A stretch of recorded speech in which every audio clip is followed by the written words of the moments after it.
김지의 돌직구쇼에 오신 여러분 반갑습니다. 김지입니다. 저는 오늘도 저희 돌직구쇼 오픈 스튜디오 앞에 나왔습니다. 윤 전 대통령의 CCTV 영상 일부가 유출돼서 논란이 일고 있습니다. 민주당 의원들이 구치소를 방문해서 영상을 열람한 건데 어찌된 일인지 영상이 유출이 되고 있는 겁니다. 논란이 일고 있습니다. 법적인 논란도 야기됐습니다. 잠시 후에 이야기 나눠보겠습니다. 전 비가 오나 눈이 오나 매일 아침 이곳에서 여러분을 기다리겠습니다. 김지의 돌직구쇼 지금 라이브로 시작합니다. 잠깐만요.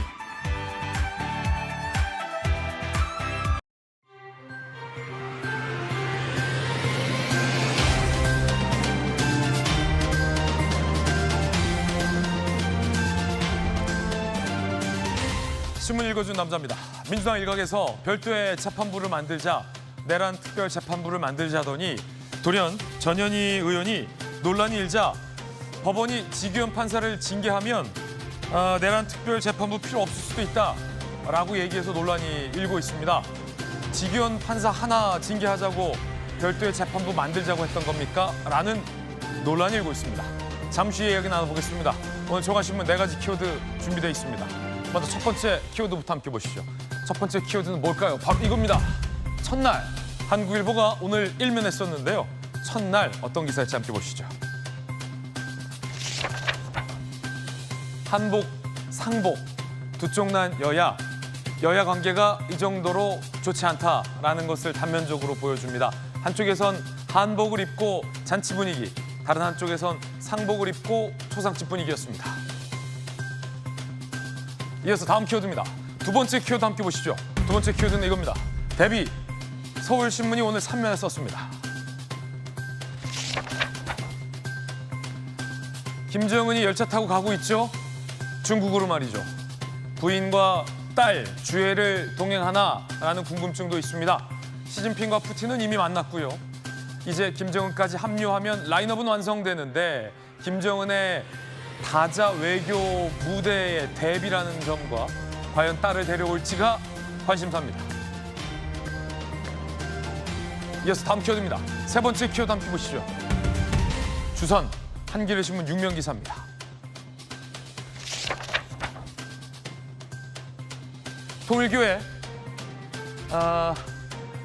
통일교가 권성동 의원에게 윤 대선 돕겠다라고 의견을 전달하자 김건희 여사가 도와줘서 감사하다라고 답했다라는 특검의 수사 내용이 한겨레신문에 보도되고 있습니다.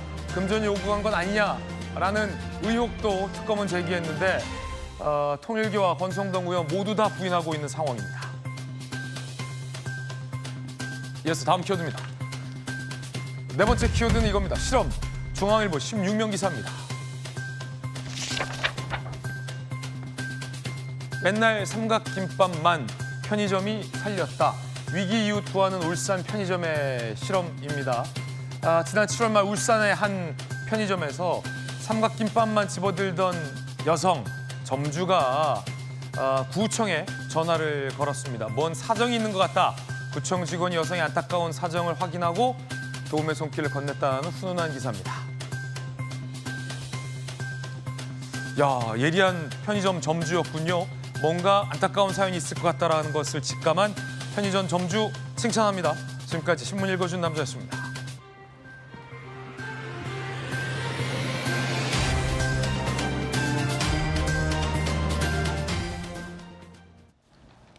화요일 아침입니다. 오늘 함께하신 분들 소개해드리겠습니다. 엘리트 검사 출신의 김광삼 변호사님, 그리고 여가부 장관을 역임하신 김희정 의원님 나오셨습니다. 네, 반갑습니다. 민주당의 명대변인 출신 우리 김희정 의원님과 법률위 부위원장을 맡고 있는 조기현 변호사님 나오셨습니다. 어서 오세요. 자, 저희 돌직구쇼가 선정한 오늘의 가장 중요한 뉴스부터 공개하겠습니다. 바로 이겁니다.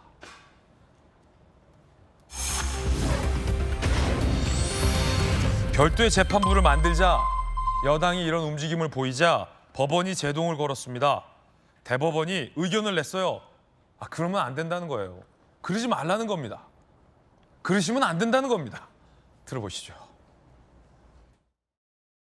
특정한 사건을 두고 이렇게 특별재판부를 만들어서 국회라든지 이런 외부 기관에서 관여해서 법관을 임명하는 데 관여한다는 것은 사법부 독립에 대한 침해의 소지가 있다라고 생각을 합니다. 해방하고 나서 반민족 행위자 처벌을 위한 특별재판부를 만들 때도 헌법에 근거를 뒀습니다. 마찬가지로 3.15 부정선거 행위자들에 대한 특별재판부 역시 당시 헌법 규칙에 근거를 두었습니다. 이것은 이제 어떠한 경우에도 우리가 헌법에 정해진 사법부 독립은 존중돼야 한다라는 그런 역사적인 교훈이라고 생각을 합니다. 그 재판받는 피고인들이나 이런 분들이 위헌적인 조치라는 주장을 할 텐데 만약에 이제 헌법재판소에서 위헌 판단을 받게 되면은 이런 역사적인 재판이 무효화돼 버리는 그런 엄중한 사태가 생길 수도 있겠습니다. 완곡하게 말했지만 할 말은 다 한 겁니다. 대법원이 위헌적인 발상이다라는 것을 지적했고요. 무엇보다 삼권 분립의 원칙에 위배된다라는 얘기를 아주 정확하게 표현한 겁니다.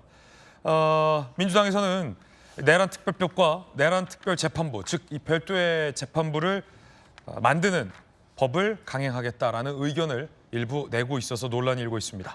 자, 법원의 의견 조금 더 보시죠.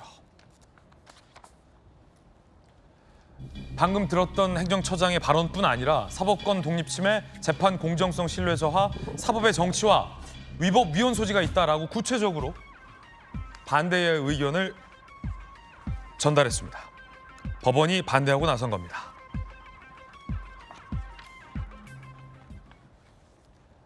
법원에서 위헌 소지가 있다라고 지적했는데도 여당에서는 위헌 아니다라고 반박하고 있습니다.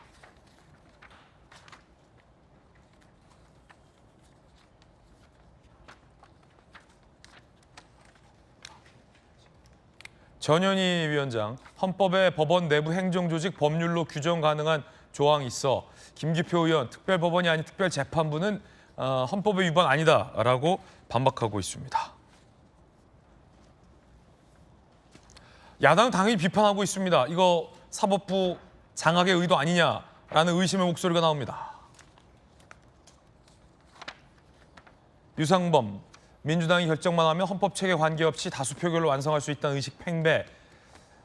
최은석, 한덕수 전 총리 영장 기각이란 법원 판단 마음에 들지 않자 입맛에 맞는 판사 따로 앉혀 재판 구려는 속내다라고 비판하고 나섰습니다. 자, 지금 법원이 반대하고 나선 겁니다. 분명히 논쟁적이고 논란의 이슈입니다. 잠시 후에 자 이렇게 각계의 비판이 잇따르자 전현희 의원이 지규현 판사를 징계하면 윤 전 대통령의 구속을 취소했던 판사죠. 특별재판부는 필요 없을 수도 있다라고 소위 말을 바꿔서 논란이 일고 있습니다. 판사 한 명 징계하겠다고 별도 재판부를 만들겠다는 거냐라는 논란도 일고 있습니다. 그 내용은 잠시 후에 이야기 나눠보죠. 김희정 의원님, 네. 별도의 재판부. 법원은 명확하군요. 입장이 위헌이고 위법이고 사법권 독립 침해다라는 거군요. 네, 그렇습니다. 법원 행정처장이 나서서 공식적으로 발표를 했다는 거는 재판부의 공식 입장을 국민들에게 천명했다고 보면 됩니다. 왜냐하면 보통 국민들이 법대로 해라고 얘기할 때 법대로 해라는 그래도 재판관들한테 가서 한번 제대로 판결 받아보자 이런 거거든요. 그런데 그것도 자기들 마음에 들지 않는다고 하니까 민주당이 검사도 마음에 안 들어서 특검으로 했잖아요. 그러니까 민주당 검사를 만든 게 특검이거든요. 네네. 그런데 재판도 민주당 판사를 만들겠다라는 얘기입니다. 그러니까 국민에 의한 국민을 위한 그런 대한민국이나 그런 재판부가 아니라 민주당에 의한 민주당을 위한 재판부를 만들겠다라고 공식 선언한 거랑 똑같습니다. 그래서 정청래 대표 같은 경우가 이제 반민특위 얘기를 했던데요. 그때는 공식적으로 여야가 같이 헌법을 만들었고 헌법 부칙 조항에 이게 특수 시기에 맞게 하겠다라고 헌법에 명시를 한 사항입니다. 근데 현재 우리나라의 헌법은 상권 분립이 명확하게 되어 있잖아요. 그래서 재판은 재판부에 받고요. 그리고 특별 재판관을 정하는 게 아니라 우리 법원 행정처장님이 말씀하셨듯이 무작위로 배당이 되는 겁니다. 그런데 수사도 내가 할게. 내가 마음에 드는 검사 수사도 당신이 해봐. 그다음에 판결도 우리가 정하는 판사가 할게. 뭐하러 합니까? 그냥 결론 정해놓고 하면 되지. 그래서 이거는 이번 사건이 문제가 아니라 공식적으로 대한민국의 민주주의의 근간을 흔들겠다라고 헌법 필요 없어라고 선언을 한 거기 때문에 굉장히 큰 문제로 보여집니다. 네, 대법원이 공식적으로 내란 특별법에 반대를 했습니다. 그런데 지난달 5일 정청래 대표는 이런 발언을 하기도 했었습니다. 만약에 판사들이 내란 척결에 방해되면 특별재판부를 구성할 수밖에 없다라고 말이죠. 사법부에 대한 경고의 의미로 해석되는데 들어보시죠. 판사들이 내란 척결, 내란 종식의 걸림돌, 해방꾼들이다라는 생각이 국민들한테 더 들면 이 사람들에게 재판을 맡겨둘 수 없다라고 생각이 되면 당연히 특검처럼 특별재판부를 구성할 수밖에 없는 거죠. 그런 사례가 역사적으로 있습니다. 좀 들어보시면 알겠지만 정청래 대표의 생각은 명확합니다. 여당이 생각하는 대로 결론이 나오지 않으면 판사들이 방해가 된다라는 표현을 썼습니다. 특별재판부 구성하겠다. 지금 혹시 대법원에서 우려의 의견을 표명해서 사실상 반대를 했잖아요. 사법권이 침해된다, 사법부의 독립성이 침해된다, 위헌적인 소지가 있다, 그리고 법원이 정치적으로 악용될 수 있다 등등의 굉장히 구체적인 의견을 들어서 반대를 했는데 정청래 대표 입장에서는 혹시 법원의 이 반대가 내란 척결을 반대하는 판사들로 받아들여질 수 있을까요? 그러니까 이제 대부분에서 명시적으로 반대하고 있는 거죠. 그런데 민주당에서 지금 이 특별재판부 얘기가 나오게 된 것은 다름 아닌 내란 형사재판을 맡고 있는 지기현 판사 때문이죠. 그러니까 지기현 판사가 원천적으로 이 원인을 제공했다고 볼 수 있는데 특히 12.3 불법 계엄 이상으로 우리를 놀라게 했던 구속 취소, 사유, 법을 창조하는 수준에 이르렀다라고 보여졌던 날이 아닌 시간으로 계산해서 그리고 전무후무하게 윤석열 전 대통령만 딱 그 혜택을 받고 끝나버린 지금은 날로 다 계산하는 거 아닙니까? 그로 인한 사법에 대한 불신이 매우 커졌다고 보고요. 또 하나는 지기현 판사 관련한 유흥업소 관련한 이야기들도 지금 어떻게 법원 내부에서 감찰 내지는 징계가 이루어지고 있는지 거기에 대한 사실관계 확인은 됐는지 유야무야 되고 있거든요. 그러니까 이제 이 중요한 재판을 맡고 있는 지기현 판사에 대해서 왜 사법부에서 이런 식으로 태도를 취하는가에 대한 이제 불신이 계속 커져가고 있는 상황인 거죠.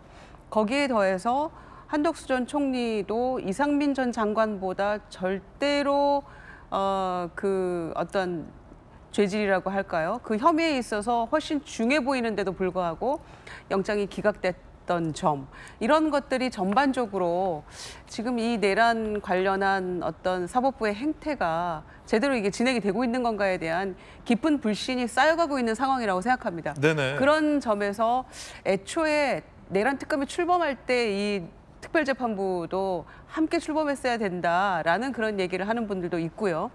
다만 이제 전현희 TF위원장이 했던 이야기처럼 이것은 이렇게 불씨를 받고 있고 국민들도 상당히 의심을 하고 있는 거죠. 게다가 지기현 판사 같은 경우에는 재판을 도대체 1심을 언제 끝낼지를 모르겠어요.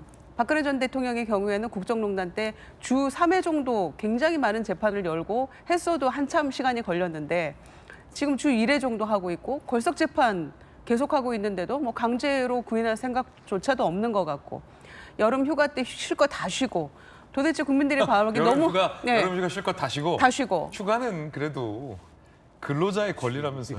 그럼에도 불구하고 이 내란 형사 재판이라는 측면에서 네. 사람들이 너무 답답해하는 거예요. 국민들이 보기에는 네. 이제 그런 종합판이 이 특별재판부 해야 되는 거 아니야?라는 것까지 이어지는 거죠. 야당의 이런 주장이 나오게 된 배경에 대해서 설명해 주고 계신 거예요? 여당이요? 여당이요? 네. 이제 여당이 됐죠? 여당입니다. 네. 그래서 얘기가 계속해서 나오고 있는 것인데 전현희 그리고 이제 이거는 법사위에서는 추진하자라고 결의가 됐어요. 네네. 당론은 아직 아닙니다. 아직 당론 아니다. 네, 당론은 그렇죠. 아닙니다만. 그래서 저는 전현희 최고위원 이야기대로 이것은 이제 지기현 판사에 대한 불신이 워낙 커져 있기 때문에 네. 징계든 무엇이든 어떤 합당한 조치가 있어야 된다라는 것이고요. 그 정도면은 조치가 어느 정도 수긍할 만한 조치가 이루어지면 이거는 특별재판부까지 안 가도 안 네. 갈 수 있다. 이제 라는 얘기를 하고 있는 거잖아요. 그래서 저는 일종의 어떤 국민적 불신을 좀 불식시키고 회복하기 위한, 신뢰를 회복하기 위한 압박 카드로서 특별재판부 얘기가 오늘 현재까지는 그렇게 나오고 있다고 생각하고요. 설사 이게 진행이 된다 할지라도 이거는 이제 추천위원을 구성해서 하는 문제인데, 지금 과거에도 2018년에 양승태 사법농단 사태 때도 이런 얘기가 한번 문제 제기가 된 적이 있었어요. 전자식으로 배당하는 거에 대한 어떤 불신, 그다음에 법원 시스템에 대한 뭐 신뢰 훼손, 이런 문제 때문에 어떤 특별재판부가 좀 필요한 거 아니냐라는 얘기가 나왔을 때, 당시 법무부에서는 이거는 뭐 위헌 소지는 없다라고 또 유권 해석을 해줬었거든요. 이제 그런 것으로 미루어 봤을 때 저는 이거는 열려 있다고 생각하고요. 다만 법원 행정처에서 계속 이게 뭐 사법부의 독립 침해다, 뭐 위헌일 수 있다, 이런 얘기만 하지 말고 여당에서 문제 제기하고 있는 것, 국민들이 지금 불신의 눈으로 바라보고 있는 것, 그 부분에 대한 어떤 대안 제시도 아울러 이루어져야만 이 문제를 해결하는 데 접점을 찾을 수 있다고 생각합니다. 말씀하신 것처럼 전현희 의원이 이렇게 얘기했습니다. 지기현 판사를 징계하면 내란 특별 재판부가 필요 없을 수도 있겠다라고 말입니다. 들어보시죠. 지기현 판사의 경우에는 사실상 사상 초유에 이해할 수 없는 그런 결정을 했고요. 사실상 또 좀 도덕적인 문제, 의혹에도 휩싸여 있습니다. 그래서 이런 부분에 대해서는 지금 지기현 재판부가 공정한 재판을 하기 어렵다. 특히 이 내란 재판과 관련된 이 국가적인 사안에 관해서 의문이 많이 제기가 있는 거죠. 그렇기 때문에 지금 저희들이 바라는 것은 다른 재판부로 전보 조치를 한다든지 아니면 내부 감사를 통해서 징계를 한다든지 이런 조치를 하는 것이 선행된다면 굳이 이렇게 내란 재판 특별재판부를 만들 그런 입법 조치를 할 필요가 있겠냐. 이 발언은 굉장히 논란적입니다. 굉장히 논란의 발언입니다. 그 이유는 정치권에서 제기되고 있는 이 비판의 대목이 몇 가지가 있는데, 첫 번째는 거대 여당, 그러니까 국회를 장악하고 있는 거대 여당이 판사 한 명이 마음에 들지 않는다고 별도의 재판부를 만들겠다라고 운운하는 것이 과연 온당하냐라는 것이고요. 지금 이 내란과 관련된 내란이라고 주장하고 있는 혐의와 관련된 재판을 지기현 판사 한 명만 맡고 있는 것도 아닌데 별도의 재판부를 두겠다라고 하고 있는 것. 게다가 사실은 김관삼 변호사님, 여야에 따라서 재판 결과가 마음에 안 들 수도 있잖아요. 일례로 대통령 예를 들어서 너무 죄송하긴 한데, 대통령 재판을 꼭 말하고자 한 건 아니었지만 대통령의 공직선거법 관련해서 1심 유죄, 2심 무죄, 대법원에서는 유죄 뒤집어졌잖아요. 1심 나왔을 때는 민주당에서 무슨 이런 재판이 다 있냐 라고 말했다가 2심에서 무죄가 나오니까 훌륭한 재판부다 라고 했다가 대법원에서 다시 유죄를 뒤집히자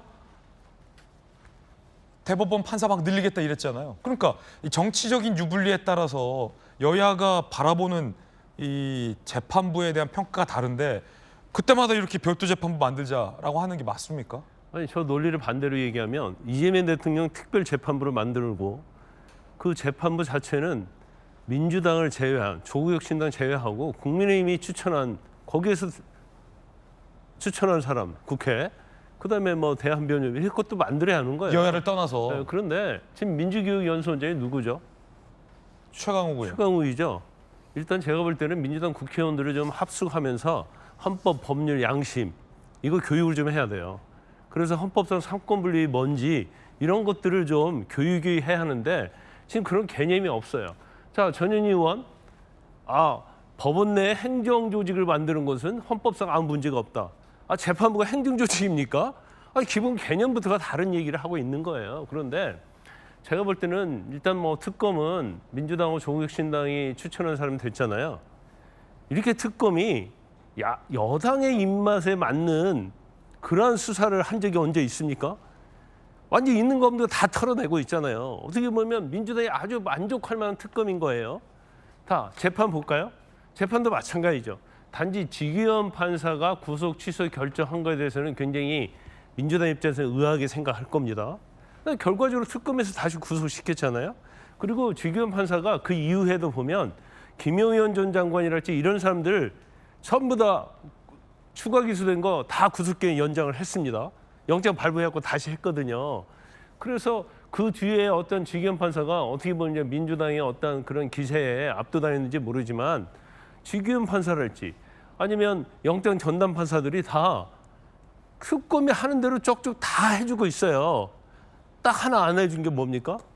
한덕수 전 총리에 대한 영장 기각이죠. 이건 논란이 있는 거예요. 왜냐하면 법률적으로 내란 방조냐 아니냐 이거에 대해서는 당연히 의심을 할 수도 있고 또 증거에 대해서 판단할 수도 있는 건데 지금 기각한 부장판사가 정재욱 부장이잖아요. 그분이 그 전에 있는 영장은 특검 연구 다 구속시켰단 말이에요. 근데 결국 자기들이 원하는 사람 한 명 구속 안 시켰다고 그래서 마음에 안 드니까 이제 특검은 자기들이 원하는 거 이상으로 잘해주니까 너무나 고맙고 법원을 보니까 잘 나가다가 한 번씩 자기들의 비위에 맞지 않는 한 명을 기각시키니까 이거 특별재판을 만들어서 100% 민주당 입맛에 맞는 재판을 해야 한다. 이렇게 주장을 하고 있는 거죠. 이게 뭐죠? 이건 사법부 독립, 그다음에 사법부를 정치화시키는 거예요. 어떻게 아무리 민주당이 힘이 많다고 하지만 판사 한 명을 딱 찍어가지고 징계해라. 그렇지 않으면 내란 특별재판을 만들겠다. 이게 말이 되는 게 민주국가에 있을 수 있는 일이 아니잖아요. 이게. 그래서 해도 너무 하고 있다는 거고 결과적으로 따지면 지금 그 윤 전 대통령하고 내란의 중요 임무 종사자들이 계속 법원에 대해서 비판하고 있잖아요. 왜 정치를 이렇게 우리에게 정당에 대우해주지 않느냐. 피고인의 방어권 보장해달라. 근데 법원에서 그렇게 하고 있지 않잖아요. 이 정도면 법원이 엄청나게 민주당에 우호적으로 재판을 하고 있는데 이것마저도 마음에 안 들고 조그마한 거 하나 가지고 이것까지도 우리 마음에 들게 100% 120% 민주당의 입맛에 맞는 재판을 하라고 하면서 특별재판부를 만들겠다? 그래서 만들기 싫으면 지기현을 징계하라? 이게 있을 수 있는 일이 아니잖아요. 반론도 한번 들어보죠. 김관삼 변호사님 개인적 의견 주셨는데요. 조기현 변호사님 의견 좀 궁금합니다. 그러니까 이 불신을 자초한 이 대법원 사법부가 이 불신을 해소하기 위한 조치를 하면 될 일이란 취지입니다. 그러니까 뭐 동일선상에 비교할 건 아니지만 상권 분립 중요하죠. 중요한데 사법부 됐든 검찰이 됐든 본연의 정치적 중립성에 기해서 역할을 제대로 했다면, 예를 들면 김건희 씨의 도이치모터스 주가 조작 사건 검찰이 제대로 수사했으면 지금 특검이 필요했겠습니까? 그러니까 지금 특별재판부 논의가 나오는 것도 이 재판부나 법원이 법과 양심에 따라 재판을 하고 있냐, 사법부의 수장인 대법원장이 정말 삼권 분립 원칙에 입각해서 정치적 중립성을 유지하고 있느냐, 이 부분이 훼손됐다는 문제가 계속 제기됐기 때문에 얘기가 나올 수밖에 없는 거예요. 과연 이 재판부, 이 사법부를 견제할 수 있는 다른 수단 없이 내란 사건 등 지금 3특검이 수사하는 사건이 다 기소돼서 재판을 했을 때 명확하게 법과 양심에 따라 재판이 진행되고 결론을 그렇게 내올 수 있느냐에 대한 의심을 법원이 자초했잖아요. 지기현 재판부에 설명하신 구속 취소 있을 수 없는 일입니다. 이 자체가 이 법원이 판단했으니까 일단 존중해라 이렇게 넘어갈 일이 아니었던 거예요. 내란 우두머리로 구속된 피의자인 윤석열 전 대통령을 지금까지 형사사법 역사상 없던 이 이유를 들어서 구속 취소 결정을 했다면 다른 이유가 있다고 볼 수밖에 없는 거죠. 두 번째, 이 내란 사건과 직접 관련성은 없다고 얘기하는 분은 있겠지만 이재명 대통령에 대한 대법원 상고심 절차 정상적이었습니까? 대법원 소송 기록 접수 통지 이후에 전원합의체 심리기일 잡히고 이틀 만에 두 번째 잡혀서 전례 없이 있을 수 없는 파기환송 결정을 했어요. 그때 법원에서 무슨 얘기 나왔습니까? 현직 부장판사가 반 이재명 정치투쟁의 선봉장이 됐다라고 얘기한 게, 이런 것들이 논란이 쌓이다 보니 지금의 이 재판이 이 공정하게 진행되고 있냐, 내란 사건을 청산하라는 시대적 과제를 사법부가 제대로 할 수 있느냐에 대한 논의부터 시작된 거니까 여기에 대한 답을 하고, 위헌 논란이 있을 수 있고요. 법원 행정처에서 문제제기 있을 수 있는 예민한 문제인 건 분명하지만 왜 이 논란이 시작됐는지에 대한 책임 있는 답변과 조치, 이게 먼저입니다. 네. 그런가 하면 여당에선 이 검찰 개혁을 하겠다, 이 검찰청을 폐지하겠다라고 강한 드라이브를 정청래 대표를 중심으로 걸고 있습니다. 그런데 이 장면에서 정부, 즉 대통령실과 갈등이 수면 위로 점철됐습니다.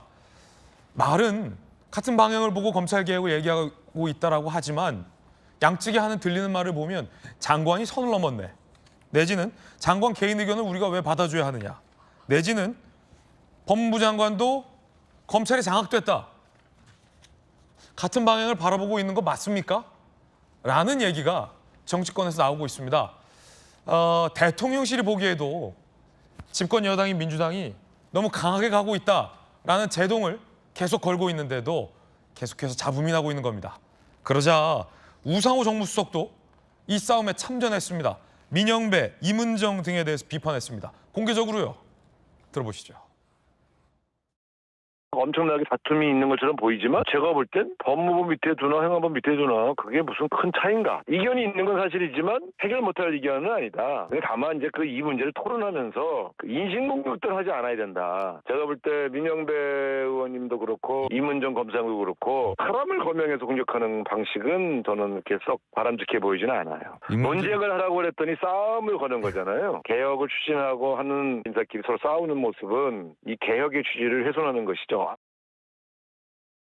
역시 이 우상호 수석이 굉장히 예리하게 이 사안에 대해서 지적을 했는데 검찰 개혁의 내용을 두고 싸우는 게 아니라는 겁니다. 우상호 수석이 보기에. 그게 뭐가 중요하냐. 거기서 거긴데. 다만 왜 이렇게 싸우냐. 라며 민영배 의원과 이문정 검사에 대해서 비판을 한 거예요. 민영배 의원, 정성호 법무장관에 대해서. 대통령의 절친이잖아요.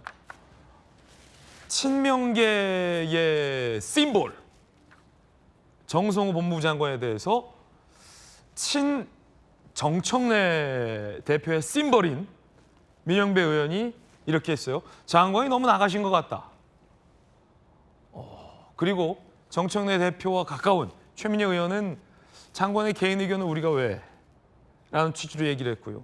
이문정 지검장, 검찰의 법무부 장관이 장악됐다. 라며 대통령의 인사도 검찰 오적이다라고 했어요. 그러자 정성호 법무부 장관이 합리적이지 않은 사람들이다. 토론이 안 된다. 라며 경향신문의 민영배 의원 등을 비판했죠. 거기에 플러스 우상호 수석이 논쟁을 하고 갔더니 지금 민영배, 이문정이 싸움 건다. 라며 참전한 겁니다. 장관이 너무 나가신 것 같아. 라는 발언. 그러니까 검찰 개혁을 어떻게 하자라는 게 아니라 정치권에서는 이거 지금 정청래 당대표 세력과 이재명 대통령 세력의 힘겨루기 아니냐.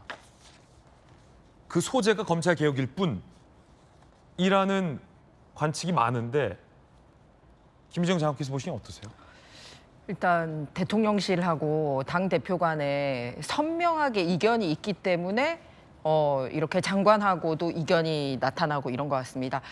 이재명 대통령이 국무회의에서 검찰청 폐지와 관련돼서는 소위 신중한 접근이 필요하다. 좀 의견을 모아볼 필요가 있다라고 얘기를 한 네네. 그날 바로 정청래 대표가 계속 안 하면 자전거 페달 안 밟으면 이 자전거 넘어진다라는 식으로 대통령이 발언한 날 정면으로 반발을 한 겁니다. 따박따박 강행하겠다. 네, 그렇습니다. 그러면서 아예 시기까지 못 박았어요. 추석 전이라고. 그러면은 사실 추석 이제 한 달밖에 안 남았는데 그때까지 그냥 나는 싸우겠다라고 선언을 한 겁니다. 그렇기 대통령이 때문에 뭐 신중하라고 하든 말든 그렇습니다. 그래서 내용이 사실은 뭐 검찰청 폐지냐 아니냐 이런 거를 떠나서 완전히 대통령이 국무회의에서 얘기를 한 거에 대해서 당대표가 정면으로 반박을 했다라는 거에 굉장히 포인트를 두고 봐야 되고요.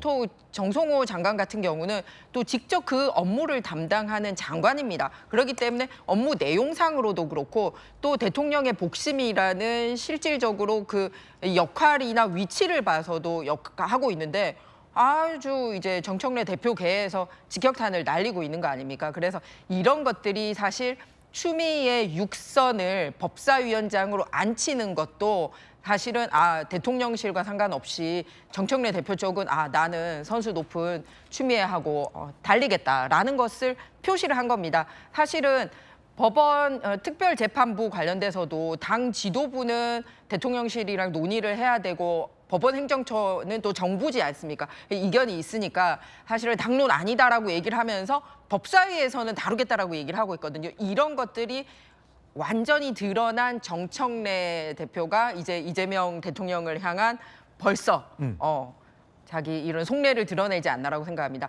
사실은 이재명 대통령이 좀 자승자박한 것도 있는 게 뭐냐면은 국회의원 지분이나 이런 걸 떠나서 당의 권력을 장악하는 과정에 있어서 강성인 권리당원의 권한을 굉장히 높였었거든요. 그래서 실제로 당 내부보다는 소위 개딸이라고 불리는 강성 지지층들에 힘입어서 당권도 장악했고 이제 대통령까지 왔습니다. 근데 이제 대통령이 됐잖아요. 그러면 그 강성 지지층들이 현재는 또 정청래 대표에게 또 가고 있는 상황이다 보니까 이분들의 권한을 강화하는 쪽에 정청래 대표가 지금 가고 있는 상황입니다. 그래서 페이스북에 말로 멈출 수 없다. 대통령이 잠시 쉬어가라 했는데 나 못 멈춰요 한 거라든지 에이펙은 명백히 대통령을 호스트로 하는 행사인데 거기 점검 가서 자기가 신라 왕관 밑에 이렇게 사진 찍은 거라든지 천마성왕관. 네, 맞습니다. 이게 모두 다 이제 대통령 되셨으니까 내 갈 길 가겠습니다. 당은 내 멋대로 하겠습니다라는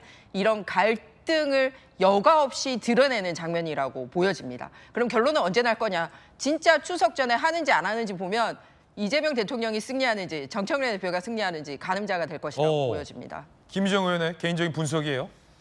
관련해서 정청래 대표는 명청 교체기, 명청 갈등 같은 건 없다라며 거듭 부인하기도 했었습니다. 명청 갈등이 아니냐라는 의혹. 그런데 뭐 꼭 명청 간의 갈등이라고 이름 붙이지 않더라도 여당의 강력한 의원 출신의 법무부 장관에게 공개적으로 여러 차례 여당의 의원들이 이렇게 뭐랄까요? 들이받는 게 좀 이례적이긴 한데 어떻게 보세요, 김희정 의원님? 그러니까 사실은 법무부 장관이 그러지 마라고 경향신문 인터뷰에서 경고했는데도 안 들으니까 옆에 있던 우상호 수석이 도와주는 거 아니에요? 모양이 그렇게 됐네요. 예. 일단 이 검찰개혁 문제는 수사권과 기소권을 분리하자라는 대명제에는 일단 합의가 된 거고요. 그다음에 9월 25일, 9월 중순경에 일단 정부조직법 개정안을 통과시키는 것까지는 일단 큰 틀에서 합의가 된 겁니다. 대통령실과 그러니까 당정 간에 이제 그런 상황이어서 거기까지 가는 과정에서의 이제 논의를 조금 접점을 찾는데 약간의 진통이 있는 것 같습니다. 이를테면 수사권을 가진 이제 중수청을 신설하는 건데 그것을 법무부에 두거나 혹은 행안부 직속으로 두거나 이제 이런 문제잖아요. 그런데 그게 어디에 두면 선이고 어디에 두면 악입니까? 그건 아니잖아요. 이제 그런 차원에서 행안부 아래 뒀을 때의 장단점, 법무부에 뒀을 때의 장단점. 일단 모든 것은 국민의 어떤 그 편익 위주로 저는 봐야 된다고 생각하고요. 그런 점에서 대통령이 이거는 조금 공론화시켜서 진지한 토론이 좀 여러 차례 필요하다라고 얘기를 했던 것이고 그렇죠. 지금 9월 중순까지 시간을 두고 행안위 차원에서 법사위 차원에서 또 공청회를 통해서 지금 과정을 이제 좁혀 나가야 되는 것인데 저는 당내에서 이제 정성호 장관이 이렇게 얘기를 했어요. 지난번에 의원 연찬회 가서 워크샵 가서 나는 여러 의견들을 전달을 한 것이다라는 취지로 얘기를 했던 것인데 마치 개혁에 반하는 사람처럼 당에서 정성호 장관을 상대로 장관 개인 의견 이런 식으로 얘기하는 것은 온당치 않다고 생각합니다. 왜냐하면은 그게 과연 장관 개인의 생각이었을까요? 여러 의견을 전달했던 것이고 저는 거기에는 어떤 대통령의 의중도 충분히 담겨 있는 거라고 생각해요. 개인이 아니거든요. 그런 점에서 저는 공론화 과정 중에 지금 있는 것이고 여러 의견들을 내놓고 결과적으로는 대명제는 만들어진 것이니까 접점을 찾아가는 과정에 있다고 생각하고요. 서로 인신공격하고 공방하고 이런 모습들이 과연 온당한 것인가 해서 조금 돌아봐야 한다고 생각합니다. 예. 그런가 하면 여야 간의 분위기가 참 냉랭합니다. 한쪽은 한복, 한쪽은 상복입니다.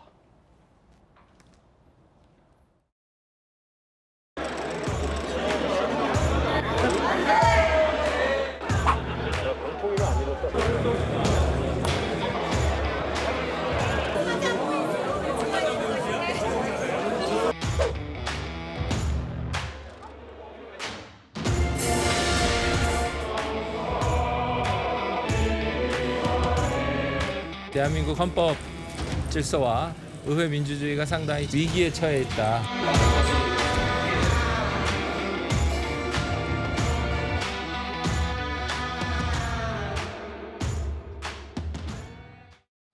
이번에 저희가 준비한 다음 순서입니다. 저희 돌직구쇼가 오늘의 가장 뜨거운 인물 3인방을 선정해봤습니다. 오늘의 핫피플 3인방 지금 시작하겠습니다. 첫 번째 주인공부터 만나보시죠. 첫 번째 주인공은 누굴까요? 윤석열 전 대통령입니다. 자, 정성호 법무장관과 여당 의원들 사이의 어떤 갈등의 지점도 사실은 이 지점이었습니다. 구치소 내의 CCTV 화면을 모두 다 공개하자라는 여당 법사위 의원들에 대해서 정성호 법무장관이 한때는 일국의 대통령이었는데 그 장면을 국민들에게 공개하는 거 옳지 않다라고 의견을 달리했습니다. 그런데도 불구하고 여당 법사위가 계속해서 요구하자 그럼 여당 법사위원들만 와서 열람해라 라고 제한적으로 열람만 허용한 사안입니다. 그런데 어찌된 일인지 여당 의원들이 열람을 한 이후에 그 CCTV 영상이 유출이 돼서 돌아다니고 있습니다. 그래서 논란입니다. 자, 일단 그 장면을 열람하고 온 여당 의원들의 발언부터 들어보시죠. 윤석열에 대한 체포영장 집행 과정에 대한 CCTV 영상을 저희가 열람을 했습니다. 알려진 것처럼 특검 측에서 인권을 침해하거나 무리한 집행을 하지 않았고 윤석열과 그 변호인들의 막무가내식 거부 그리고 궤변에 따라서 사실상 실패를 했습니다. 그래서 1차, 2차 두 번 다 속옷 차림으로 집행을 거부한 게 맞습니다. 2차 집행 과정에서 물리력을 행사하고 윤석열이 다쳤다라는 주장은 저희가 영상을 확인해 본 바로는 거짓말이라고 판단했습니다. CCTV를 본 결과 윤석열의 마카파식 떼쓰기로 일관된 장면을 확인할 수 있었습니다. 윤석열은 사실상의 구치소 내의 제왕처럼 군림하고 있었다는 것을 확인할 수 있었습니다. 자, 여당 의원들의 주장 들어보셨습니다. 그런데 논란은 법무부 장관이 일반 국민들에게 공개돼서는 안 된다라고 제지를 했는데 여당 의원들이 열람한 이후에 영상이 어찌된 일인지 각종 커뮤니티에 유출되고 있다는 겁니다. 1차 체포영장 집행 당시 17초 분량의 보디캠 추정 영상이 SNS 등으로 유출됐습니다.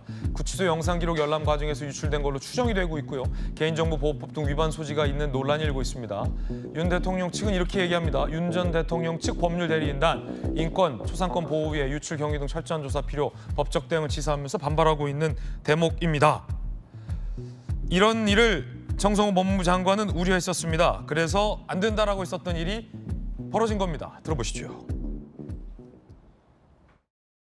그래도 한때 대한민국의 대통령이었던 분의 어떤 집행 과정에서 나타난 불미스러운 걸 일반에 공개하기 좀 어려울 것 같습니다. 거기에 따른 여러 가지 법률적 문제도 있기 때문에 의원님들께서 많은 좀 열람할 수 있는 방법을 저희들이 좀 강구하려고 하고 있습니다. 네.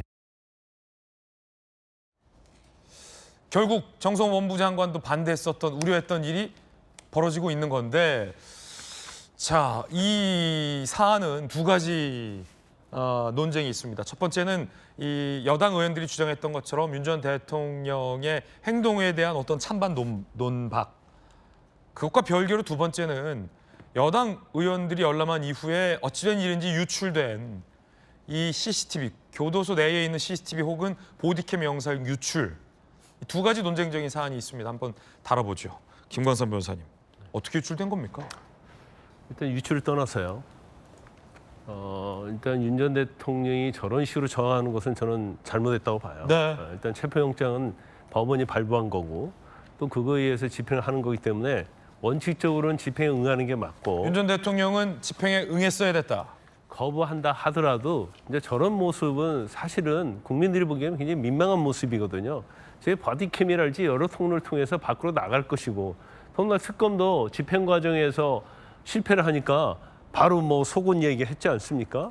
그러면 나는 그런 망신살이 뻗쳐도 좋으니까 나가지 않겠다는 취지 아니에요. 그래서 일국의 대통령이었던 사람이 저런 거 저렇게 저항을 했다는 것은 뭐 사실은 좀 볼상사납죠. 네. 근데 두 번째 이제 법사위원들 간 거 아닙니까? 지금 수사 중인 사건 아니에요? 왜 법사위원들이 저기 가는 거예요? 지금 뭐 명목은 그렇죠. 뭔 특혜를 주었는지 수사를 방해했는지 확인하려고 간다. 특혜나 수사 방해 확인하는 것은 수사기관에서 하는 거고 경우에 따라서는 이게 범죄가 되면 법원에서 하는 역할인데 왜 국회의원들이 가가지고 그걸 보고 와서는 그 현장을 왜 생중계합니까? 이거 잘못된 거죠. 더군다나 삼권 분립이 돼 있는 거고 수사기관이 해야 할 일을 왜 국회의원이 가서 하는 거예요? 저건 정말 잘못된 거고. 근데 세 번째는 저 유출된 부분은 제가 볼 때는 저건 당연히 법적으로 책임 물어야 합니다. 저거 묻는데 어렵지 않아요. 일단 형집행법상 내부적인 보안이 밖으로 나가면 안 되거든요. 교도소, 구치소 딱 들어가기 전에 촬영 금지 다 써 있습니다. 그리고 그 외부에 있다 하더라도 교도소의 어떤 내부 시설이랄지 수용자와 관련된 부분이 외부로 나가면 안 된다고 다 거기에 경고장 붙어 있어요. 근데 그걸 누가 일부러 지금 카메라로 촬영했을 건데 그중에 한 명이 촬영했을 거 아닙니까? 이건 형집행뿐만 아니라 개인정보보호법이랄지 공공기관의 법률 위반일 뿐만 아니라 경우에 따라서는 우리가 성범죄에서 도찰 있잖아요. 도찰. 이게 진짜 간접적으로 했다 하더라도 지금 속옷 입고 있는 장면이 있지 않습니까? 이런 것이 나갔다 온다면 이게 또 몰카가 될 수도 있어요. 그래서 저 부분에 대해서는 제가 볼 때는 일단 이제 법사위로서 또 정치하는 사람들이니까 이제 뭐 자기 지지층이 의식할 수는 있죠.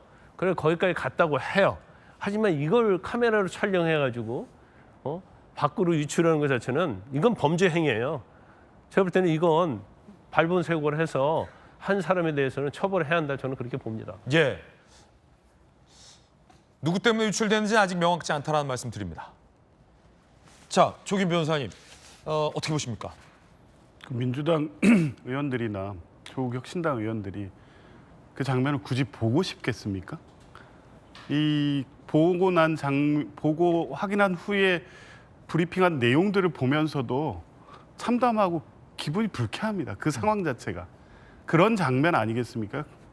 근데 법이 만인의 평등하게 집행되고 있는지, 윤석열 전 대통령은 왜 서울구치소에 특혜 논란이 계속 있는지, 그리고 법원이 발부한 영장에 의한 체포 과정이 불법 위법이고 인권 침해라는 주장을 계속하면서 그 집행에 갔던 교도관이라든가 교도소 직원들, 특검에 형사 조치를 취하겠다는 윤석열 전 대통령의 주장이 있다면 확인할 수밖에 없는 거 아닙니까? 국민들에게 알려야죠. 정말 특검이 무리하게 정치적 목적으로 수사를 해서 윤석열 피의자에 대해서 실제 법이 정한 범도를 넘어서 폭력적 방법으로 구인을 시도한 것인지, 법에 따른 절차에 따라서 적법한 체포영장 집행을 한 것에 대해서 윤석열 전 대통령이 검사 27년의 경험을 얘기하면서 막무가내로 거부한 건지 확인을 해야 됐고 확인을 한 겁니다. 이건 공적 차원에서, 공익적 차원에서 반드시 필요했던 절차이고요.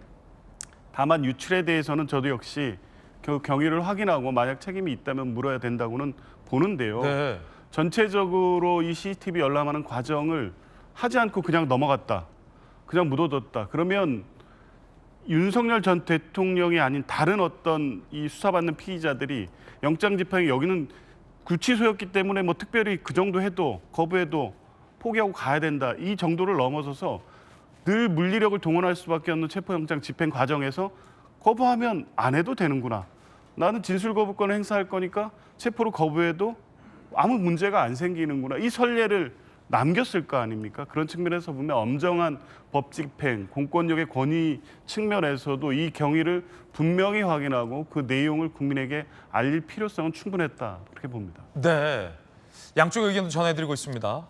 야당은 열람을 하는 과정과 유출이 되는 과정 모두 법과 인권 체계를 무시했다, 모욕 주기 이외에는 없다라며 비판하고 있습니다. 신동욱 의원의 이야기 들어보시죠.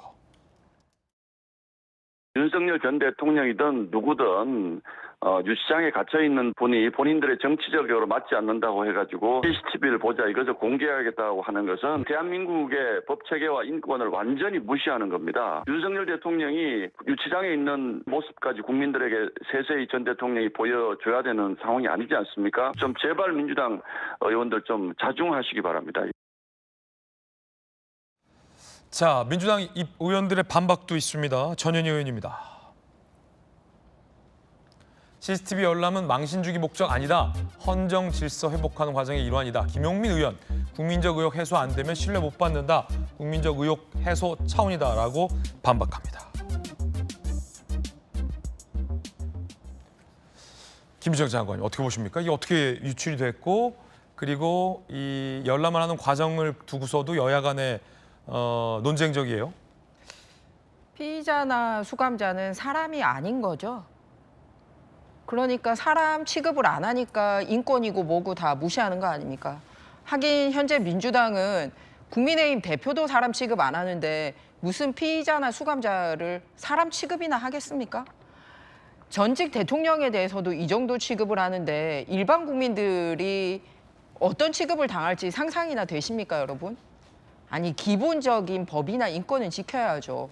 물론 윤석열 대통령의 저런 태도가 옳다라고 얘기를 하는 거 아닙니다. 그런데 그분의 태도가 옳지 않다라고 해서 그러면은 민주당 국회의원들은 그냥 법을 어겨도 된다? 그건 아니지 않습니까?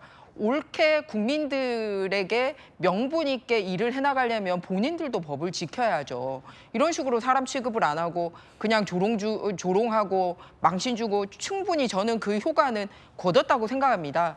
실제 사실 규명의 목적이 있는 게 아니라 그냥 조롱하는 거잖아요. 그래서 사실관계 규명이라면 사실 그 정성호 법무부 장관이나 이런 분들을 통해서 명백하게 대답이 나왔지 않습니까? 본인들이 보고 확인하면 된다고. 그런데 지금 그러면은 저거 민주당, 국민의힘 의원들은 안 봤거든요. 그럼 결국 답은 민주당 의원이나 조국혁신당 의원이 그걸 그 와중에 또 녹화해서 뿌렸다는 거 아닙니까? 그러면 누가 앞으로 국회를 믿고 이런 그 심도 있게 논의해야 되는 부분에 대해서 공개를 하고 논의를 하고 이런 일이 일어나겠습니까? 그래서 비단 이번뿐만 아니라 정말 국회의원들에게는 무엇도 믿고 함께할 수가 없겠다라고 사인을 주는 거라고 생각합니다. 그래서 사실상 이번을 통해서 다른 의정 활동까지 방해하는 데까지 이르고 있는 겁니다. 그래서 첫 번째는 인권 말살 행위가 있는 거고 두 번째는 실제로 의정 활동을 빌미로 해서 이런 식으로 사실 일반인들도 하기 힘든 이런 몰카 행위를 한 부분에 대해서는 규명해야죠. 딴 데서 규명할 게 아니라 같이 가셨던 민주당 의원이나 조국혁신당 의원들이 본인들이 한번 밝혀내시길 바랍니다. 국민들에게 이러면 신뢰 회복 안 됩니다. 김유정 의원님. 좀 이의가 있는데요. 국회의원들이 지금 이 서울구치소 CCTV를 열람한 것이 불법인가요? 합법적 테두리 안에서 한 겁니다. 다만 일반에 공개하는 것은 아니었잖아요. 그런데 이 부분 그 바디캠이 유출된 거 아닙니까? CCTV는 목소리는 담기지 않기 때문에 바디캠 목소리가 담기는데 그 부분이 뭐 몇 초짜리가 유출된 부분에 대해서는 저는 전후 자초지종을 좀 조사할 필요가 있다고 생각합니다. 어떻게 된 건지. 다만 이걸 열람하게 된 경위에 대해서 우리가 돌아봐야 된다고 생각합니다. 1, 2차 결과적으로 보면요. 1, 2차 체포영장 집행 과정에서 전부 다 속옷바람이었다. 두 번째는 반말로 교도관들에게 나 안 나간다. 그랬더니 교도관 중에 대통령까지 하신 분이 이러시면 안 됩니다라고까지 얘기했는데도 막무가내였다는 거 아닙니까? 두 번째는 이제 체포영장 집행을 안 되겠다라고 판단하고 나서 포기하니까 그다음에는 다리 꼬고 앉아서 체포영장 부당함에 대해서 설파했다는 거 아닙니까? 게다가 그 집행하고 나서 들려나온 이야기는 이거 인권 침해다. 무슨 들어 올리려고 해서 떨어져서 다쳤다. 곧바로 의무실을 갔다. 그 결과가 뭐였습니까? 2주 전에 윤석열 대통령 측에서 전 대통령 측에서 특검을 고발하지 않았습니까? 인권 침해라고. 이렇게까지 된 마당이니 그럼 의원들이라도 열람을 해서 진짜 인권 침해가 있었는지 어떤 특혜가 있었는지 이거를 사실관계를 파악해보자는 거였죠. 무엇이 진실인지. 그랬더니 주장했던 얘기들이 전혀 사실이 아니지 않았습니까? 차를 뭐 들어 올려서 떨어진 것도 아니고 본인이 그냥 내려가서 앉았다는 거잖아요. 그리고 버텼다는 거잖아요. 그리고 1차 때도 무슨 체온 조절을 위해서 아파서 그래서 옷을 벗고 있었다라고 얘기했는데 처음에는 입고 있었다는 거죠. 그리고 잠시 뒤에 다시 갔더니 그때부터 속옷바람이었다는 거잖아요. 그러니까 이 모든 맥락이 다 거짓말이었고 무슨 다친 것도 아니었고 인권 침해도 더더군다나 아니고 저는 못 볼 걸 본 교도관들이 오히려 인권 침해 당했다고 생각합니다. 그런 마당인데 특검까지 고발한 마당에서 왜 그럼 국민의힘 법사위원들은 같이 가서 안 봤습니까? 명확하게 진실을 파악하려면 같이 가서 규명했어야죠. 열람하는 거니까. 그런데 안 해놓고 이제 와서 법사위도 아닌 신동욱 최고위원이 이럴 바엔 다 공개하자. 이거 인권 침해다. 이렇게 얘기하는 게 어디 있습니까? 같이 가서 또 다 같이 가서 그러면 공평하게 열람을 하고 그리고 나서 결과에 대해서 똑같이 판단하고 평가하면 될 일이었는데 이제 와서 그런 얘기 한다는 것도 앞뒤가 맞지 않고요. 특검을 왜 고발했습니까? 열람 결과 문제가 없지 않았습니까? 그러니까 이 모든 것이 이제 와서 뭐 기소됐기 때문에 뭐 소용없는 일이 돼버렸습니다마는 법적으로 적법하게 발부된 체포영장에 대해서 부당하게 거부한 윤석열 피고인에게 잘못이 있는 거죠. 누가 영상을 찍어서 고의로 유출했는지 여부에 대해서는 단정할 수 없다는 말씀 거듭 드리겠습니다. 오늘 핫피플 함께하고 있습니다. 두 번째 주인공 만나보시죠. 두 번째 주인공은 장동혁 대표입니다. 장동혁 대표가 선거 때는 선명성 그리고 굉장히 강경한 발언들을 했는데 대표에 취임하고 나서 당내의 어떤 인선에는 범계파적인 합리적인 인물들을 인선하고 있습니다. 장동혁 대표는 발언의 변화도 있는데요. 중도가 매력을 느끼는 보수정당을 만들겠다라는 발언을 했습니다. 그런데 문제는 이른바 김민수 최고위원 리스크입니다. 대표가 합리적인 인선을 하면서 중도로 가겠다라고 의지를 밝혔는데 최고위원이 여전히 강경한 발언을 해서 논란이 일고 있습니다. 급기야 국민의힘에서 합의된 의견 아니다라며 최고위원의 의견을 이른바 제지하는 일까지 생겼습니다. 들어보시죠. 당직은 먹기 편한 초밥을 만드는 것보다 좀 큰 주먹밥을 만든다는 마음으로 인선을 해 나가겠습니다. 왼쪽으로 움직이는 보수가 아니라 중도에 있는 분들이 매력을 느낄 수 있는 그런 보수 정당을 만들겠습니다.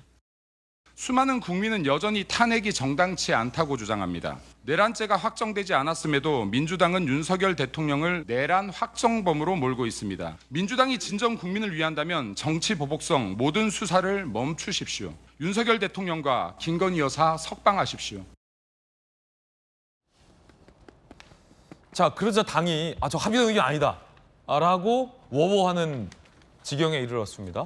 당대표가 중도가 매력을 느끼는 보수정당으로 가겠다라면서 나름 굉장히 합리적인 인물들, 중진 의원들을 신중한 분들을 인선을 하고 있어요. 그런데 김민수 최고위원이 옆에서 접견 신청 이미 끝났다라면서 계속 선거 때와 비슷한 뭐랄까요 강경한 입장을 내니까 합의된 의견 아니다 라고 당이 이제 서둘러 뭔가 의견을 좀 보탰는데 어떻게 된 겁니까? 일단 바로 일주일 전에 우리가 이 방송에서 전당대회 결과 발표 나오기 전에 제가 드렸던 말씀이 있습니다. 전당대회 선거 과정에서는 선명성을 강조하기 위해서 좀 이렇게 센 발언이 나갈 수 있지만 누가 되든 당대표가 되고 나면 달라질 것이다. 그렇죠. 네, 그 발언을 한 적이 있습니다. 그렇기 때문에 오히려 전국 정당을 지향하고 중도나 개혁을 품는 모습까지 할 거다. 그리고 최고위원 구성 자체도 다양한 구성이 되어 있다. 이미 최고위원이 먼저 구성이 되어 있었기 때문에 그 말씀을 드렸는데 지금 장동영 대표가 하고 있는 게 바로 그 행보입니다. 다양한 목소리를 듣고 개파 색채가 약한 분들로 선수 파괴를 하면서까지 국회직이라든지 당직에 이렇게 기용을 하고 있습니다. 소위 실력 있고 능력 있고 국회에서 이미 그 직위를 거치셨던 분들에게 자 선수 다 접고 당을 위해서 먼저 봉사활동을 할 수 있도록 이렇게 하고 있는 게 장동혁 체제가 나가고자 하는 바를 보여주고 있는 거거든요. 그런데 이제 김민수 최고위원이 좀 센 발언을 이어가고 있는 것 같습니다. 그래서 좀 입장 선회가 빨리 안 되는 것 같은데요. 말씀드렸듯이 당의 공식 입장이 아니라 다양한 최고위원들의 한 발언인 거고요. 결국은 어제부터 정기국회가 진행이 됐기 때문에 이제부터는 누가 더 선명하느냐의 부분은 당내 선명성이 아니라 이재명 정부와 선명하게 어떻게 민생을 가지고 가고 경제 부분에 있어서도 실질적인 경제 추동력을 가지고 갈 거며 그다음에 입법 독주와는 차별되는 부분을 가져갈 거냐기 때문에 김민수 최고위원의 저 공격력을 방향이 당 내부가 아니라 당 외부를 향해서 쓸 수 있다면 더 좋은 지도체제가 구성되지 않을까 그렇게 생각합니다.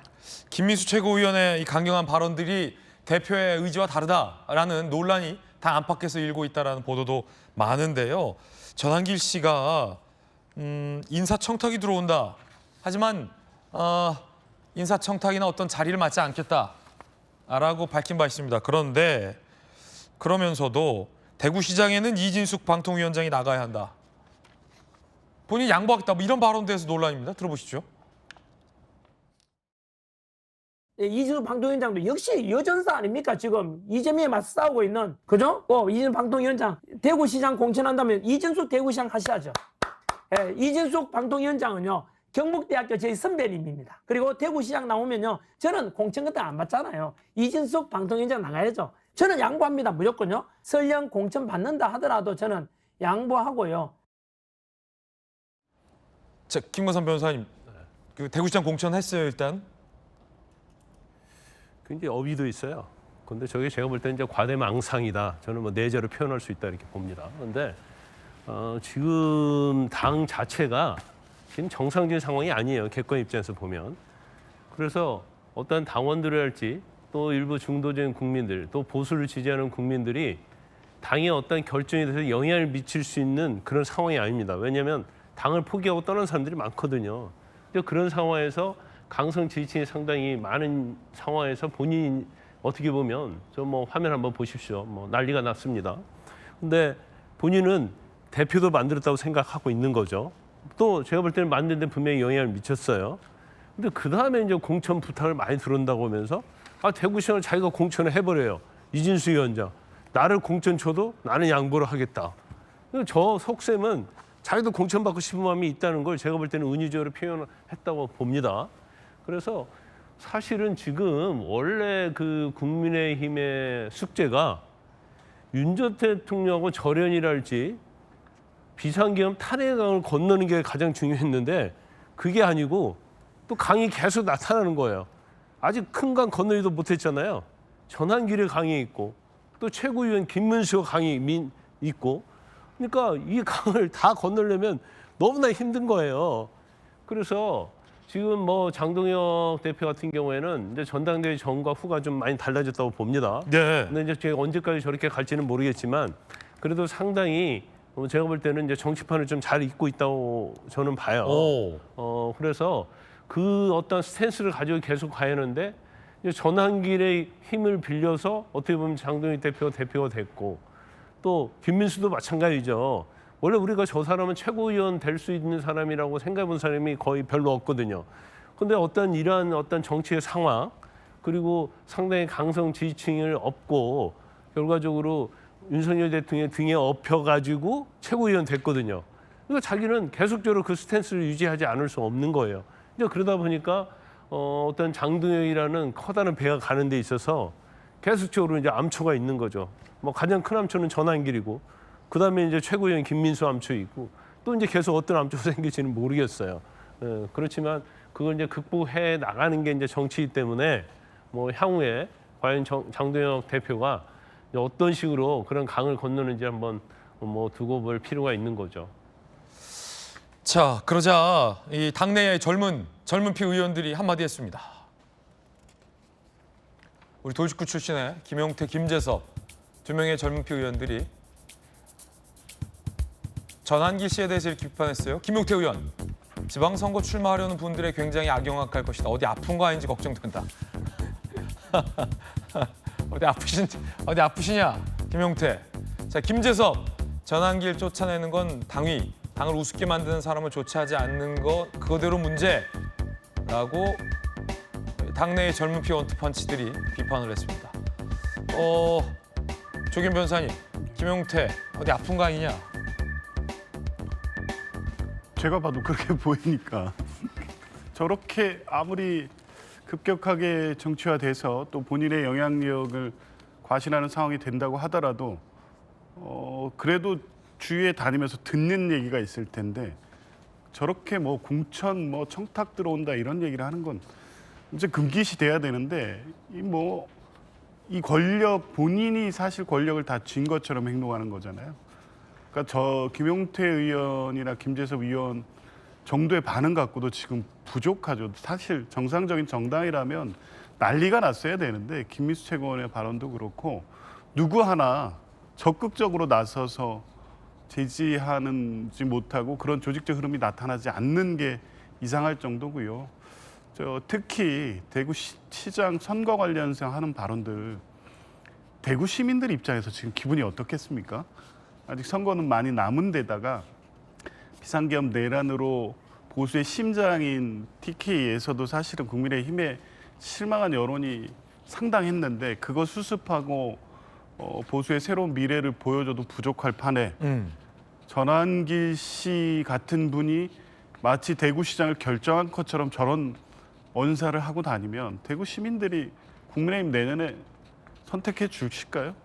그러니까 이런 심상치 않은 분위기가 있으니까 TK 의원들이 직격하고 나서는 것인데 익명으로 숨어서 할 일이 아님에도 불구하고 여전히 전한길이나 김민수 최고위원의 저런 극단적 발언이 당의 주류로 지금 통하는 이 상황 자체가 짧게 끝나지는 않을 것 같습니다. 그래서 과연 전한길 씨가 저렇게 해 나가서 내년에 대구시장까지 결정하는 상황으로 당이 계속 간다면 2026년 지방선거 이후에 국민의힘이 정상적 정당으로 존재할 수 있을까? 그럴 정도의 걱정이 되는 상황이고 아마 두 젊은 의원들은 실제 거기까지 걱정하는 것 같은데 좀 더 용기 있게 나서야 지금 상황이 타개되지 않을까 싶은 생각도 듭니다. 오늘 뜨거운 인물들 핫피플 3인방 함께하고 있습니다. 세 번째 주인공 만나보시죠. 세 번째 주인공은 실루엣부터 김정은이에요. 북한 김정은이 탄 김정은 전용 열차 태양호가 오늘 새벽 북중 국경을 통과했습니다. 그리고 이렇게 그 안에 있는 열차 안에 있는 이 김정은의 집무실에서 김정은이 굉장히 환하게 웃고 있는 모습이 공개가 됐습니다. 그리고 열차를 타기 전에 이렇게 최선희 외무상이네요. 조용원 조직지도부 비서 같은데 이렇게 배웅을 나온 모습도 있는데 역시나 담배를 하나 물고 오른손에 이제 주머니에 손을 넣고서 전용 열차를 타는 모습도 공개가 됐습니다. 북한 인공기가 꽂혀 있고요. 오늘 새벽에 북중 국경을 넘은 것으로 지금 확인이 되고 있습니다. 굉장히 본인의 위치와 본인의 행보를 과시하면서 공개 행보로 이동을 하고 있는 북한 김정은의 모습입니다. 집무실, 그 전용 열차 안에 집무실에는 최순희 외무상이 바로 옆에 앉았군요. 아무래도 이제 시진핑과 또 푸틴과 만나야 되기 때문에 외무상, 최순희 외무상의 동행은 필수적입니다. 김정은이 매우 신뢰하는 여성 간부입니다.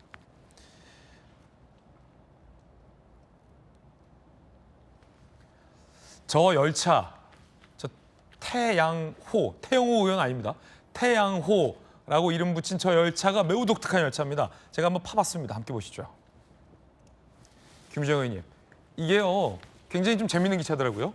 왜 비행기 안 타나 했더니 열차에 다 있어요. 노래방, 의료실, 식당, 벤츠 SUV도 지금 저기 실려 있고요. 그리고 열차 자체가 방탄차고요. 집무실 있고요. 각종 통신시설이 있어서 외부와 상시적으로 지금 연결이 돼 있고요. 최고 존엄 전용 칸이 있고요. 스텔스 기능이 있고요. 박격포가 있는데 단점은 그래서 느려요. 시속 50이에요. 그렇겠네요. 굉장히 재밌는 열차예요. 무게가 꽤 나갈 테니까 네네. 아마 속도가 느리겠죠.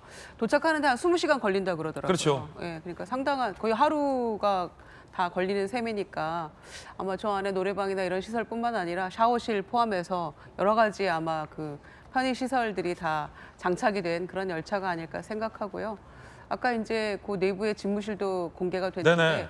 사람들의 관심은 가장 큰 관심은 딸 김주혜가 동행하느냐 여부인 것 같아요. 주혜를 데려가느냐 아직 사진상에서는 안 보여요. 그렇습니다. 리설주는 동행하는지 그 여부가 굉장히 중요한데 만약에 딸 김주혜를 동행한다면 지금 그 해외 정상들이 전부 다 모여 있는 그 가운데 후계자를 이제 확실하게 도장 찍는 그런 자리 아니냐 뭐 이런 얘기도 들리고 있기 때문에 그 부분이 오히려 열병식에서의 어떤 시진핑 주석의 어느 위치에 김정은 위원장이 차지를 하느냐 이런 것보다도 더 관심 가는 대목인 것 같고요. 오늘 국회 정보위가 열리거든요. 거기에서도 아마 요 관련한 후속적인 이야기들이 좀 나오지 않을까 싶습니다. 그런가 하면 중국의 열병식에서 공개될 무기들에도 관심이 모아집니다. 스텔스형 공격 드론, 탄도미사일 둥펑 시리즈, 초대형 무인 잠수정, 그리고 극초음속 미사일 등등 미국의 항공모함과 미국 본토 타격이 가능한 각종 중국의 최신 무기들이 대거 공개될 걸로 내일이죠, 우리 시간으로 공개될 걸로 예고가 되고 있습니다. 김정은 의원님, 긴장하면서 좀 분석해야 될 것 같아요, 우리도. 네, 맞습니다. 특히 북한의 이번 행보는 다자 외교에도 이제 참여하겠다라는 선언으로 보이기 때문에 굉장히 의미 있게 봅니다.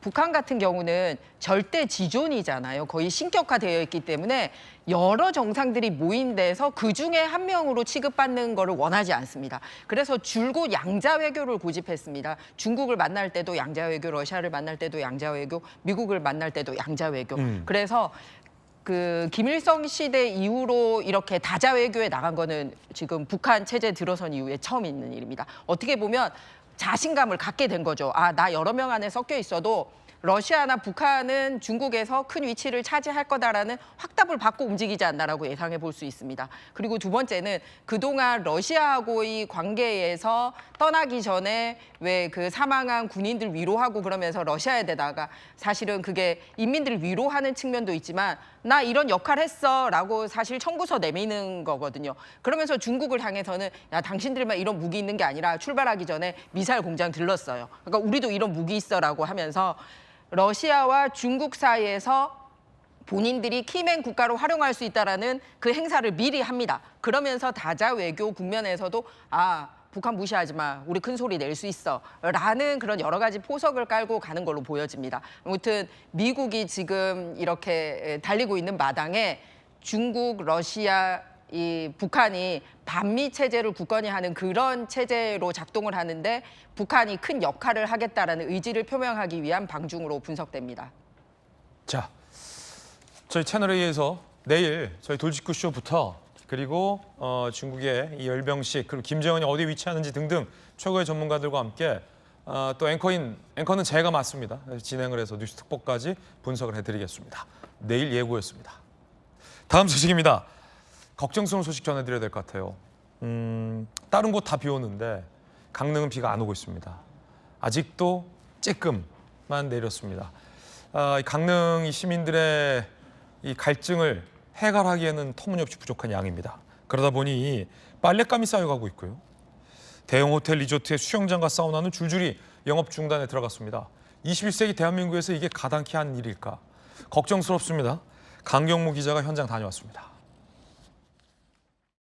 대파가 누렇게 변해 말라 비틀어지고 밭은 쩍쩍 갈라졌습니다. 가뭄 재난 사태가 선포되면서 농업용수 공급은 아예 끊겼습니다.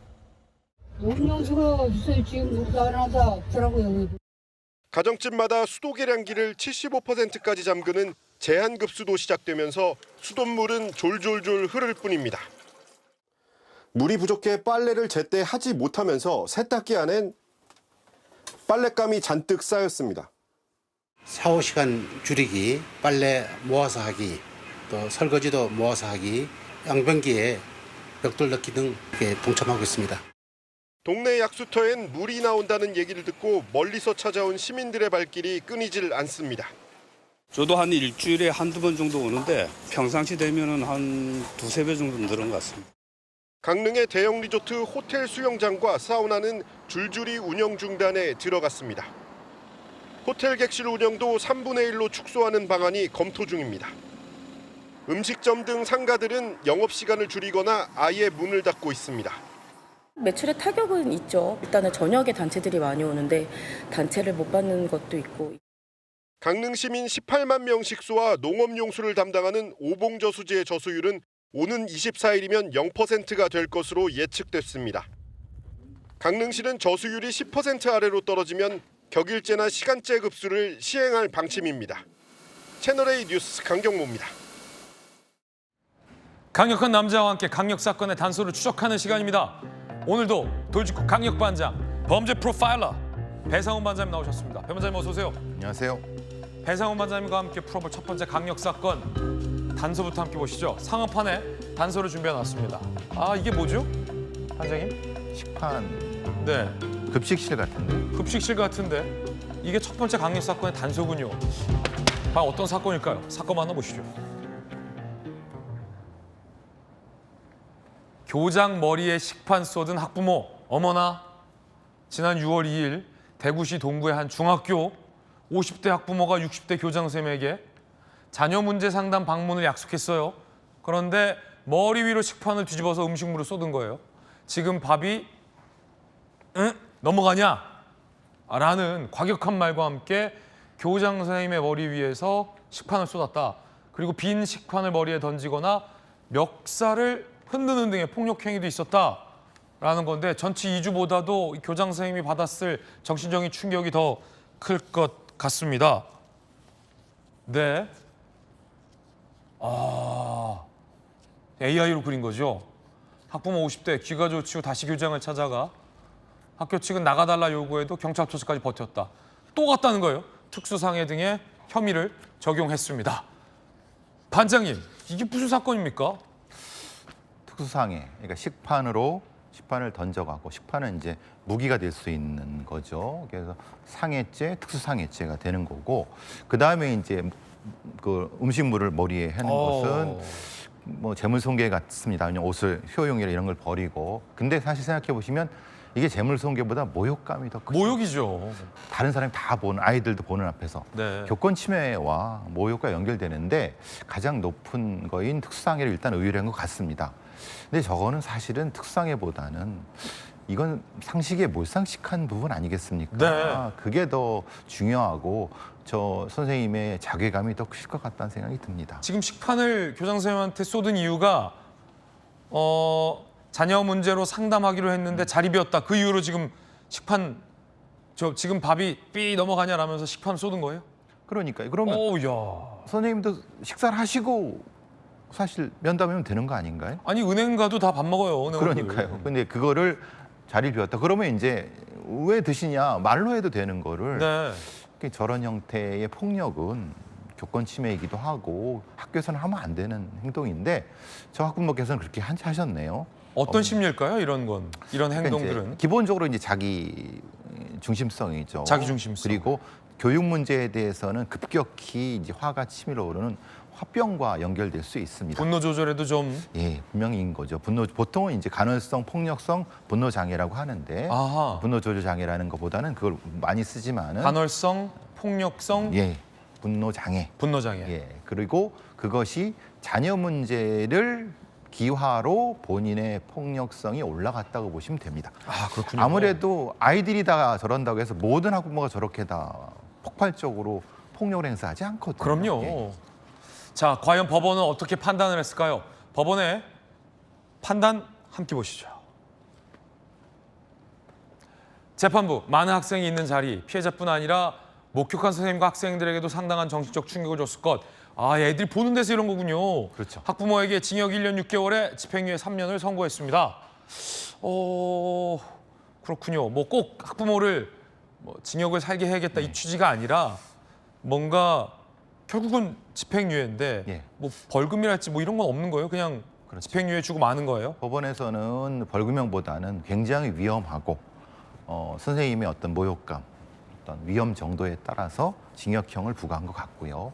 근데 이제 아무래도 이 내용이 뭐 자녀에 대한 부분이기 때문에 법원에서도 그걸 좀 감안한 것 같습니다. 그래서 그렇군요. 사회봉사 시간이 120시간 굉장히 많거든요. 사회봉사 시간을 사실상의 어떤 뭐랄까 형벌로서 그렇죠. 부가적 처벌로 한 것 같습니다. 사실 저러면서 저는 사실 저 식당에서 봉사를 했으면 좋겠습니다. 식당에서 봉사 굿 아이디어네요. 그래서 이런 형태가 얼마나 모욕감이 느끼는가를 본인이 느껴봐야지 저거 얼마나 본인이 느껴보지 못하는 거 아니겠습니까? 네.